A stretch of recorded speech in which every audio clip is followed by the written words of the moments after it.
a ready-made alternative for Tamim Iqbal. Tanzid তামিমের যে একটা ইনিংস আমরা দেখলাম কালকে, গতকাল না শুধু, যে কোনো ম্যাচের ক্ষেত্রে আমি যদি বলতে চাই, অন পয়েন্টে আমি কথা বলতে গেলে বোলারদের অবদানটাই বেশি থাকে। সো গতকালও বোলারদের অবদানটাই দারুণ ছিল। এক নাহিদ রানাই আসলে ধসিয়ে দিয়েছেন নিউজিল্যান্ডের ব্যাটারদেরকে, সেখানে ব্যাটিংয়ে নেমে তানজিদ তামিমও তো দারুণ করেছে। সো এই কনসিস্টেন্সি ধরে রাখা এবং পরের ম্যাচে আসলে তানজিদ তামিমকে এই ফর্মে আমরা দেখতে পাবো কিনা, তার গতকালের পারফরমেন্স দেখে আপনার কি মনে হয়েছে?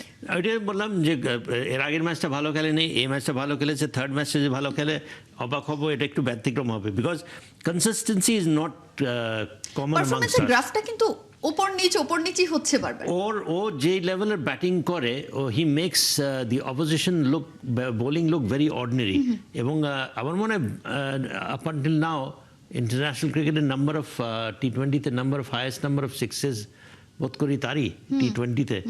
So this is no joke for a player. সে তার কতদিন ধরেই সে বা খেলছে, 3 বছর ম্যাক্সিমাম হয়তোবা, এর মধ্যে কিন্তু হাইয়েস্ট নাম্বার অফ সিক্সেস, এবং সে যেগুলা শটস খেলে, আমি মনে করি যে ইন্টারন্যাশনাল ক্রিকেটে this is what is required. He is right up there amongst the best stroke players.